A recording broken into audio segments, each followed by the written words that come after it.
அனைவருக்கும் வணக்கம். இப்போ லைவ்ல மாயா வந்து அழுதுட்டு இருக்காங்க. அது காரணம் யாருன்னா பூர்ணிமா தான். பூர்ணிமா உட்காந்து சமாதானப்படுத்திட்டு இருக்காங்க. ஏங்க அழுகுறீங்க, ஏங்க அழுகுறீங்க, ஏங்க ரொம்ப ஃபீல் பண்ணுறீங்க, விடுங்க, அதெல்லாம் தெரியாமல் பேசிட்டேங்க, விடுங்க விடுங்க அப்படின்னு சொல்லி பார்த்தீங்கன்னா அழுகுறாங்க. அதுக்கு என்ன காரணம் உங்களுக்கே தெரியும். அந்த ரவீனாக்கு வந்து பார்த்தீங்கன்னா டாஸ்கில் வந்து பூர்ணிமா வந்து கொடுத்துட்டாங்க. அதனால வந்து பார்த்தீங்கன்னா 2 பேத்துக்கு சண்டை வர ஆரம்பிச்சிருச்சு. இப்போ கூட சொல்கிறாங்க, என்ன நீங்கள் வந்து தப்பாக புரிஞ்சுக்காதீங்க மாயா அப்படிங்கிற மாதிரி சொல்கிறாங்க. இல்லைங்க, உங்களை நான் கரெக்டாக தாங்க புரிஞ்சிருக்கேன் அப்படின்னு சொல்லி சொல்கிறாங்க.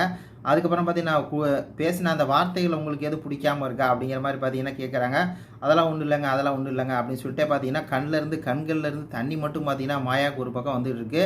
இதை வந்து பார்த்து ரசிச்சுட்டு இருக்காங்க அர்ச்சனா. அப்போ அர்ச்சனா கேட்குறாங்க, என்ன வைஷ்ணவி என் கூட பேசவே மாட்டேங்கிற, அந்த கேட்டதை மட்டும் தான் பேசுவியா அப்படின்னு சொல்லி கேட்குறாங்க. ஆமாம், எனக்கு வந்து அந்த கேட்டு தான் பிடிச்சிச்சு அப்படிங்கிற மாதிரி பார்த்தீங்கன்னா ஈஸ்வரி கேட்டு தான் பிடிச்சிச்சு, இந்த கேட்டை எனக்கு பிடிக்கல அப்படின்னு சொன்னோடனே திருப்பி இவங்க வந்து நக்கலாக பேசுகிறாங்க. அப்போ நான் வேணா பொட்டு வந்து வச்சுட்டு அதே மாதிரி நான் வந்து பேசவா அப்படிங்கிற மாதிரி பார்த்தீங்கன்னா அர்ச்சனா ஒரு பக்கம் வைஷ்ணவி வந்து மாயா வந்து கலாச்சிருக்கா, இன்னொரு பக்கம் மாயா பார்த்தீங்கன்னா அப்படியே அழுதுட்டு இருக்கு.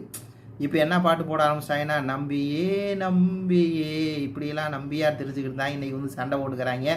மாயா வந்து பார்த்திங்கன்னா சுத்தமாக இனிமேட்டு பூர்ணிமாவாக நம்ப மாட்டாங்க அப்படிங்கிற மாதிரி தான் இருக்குது.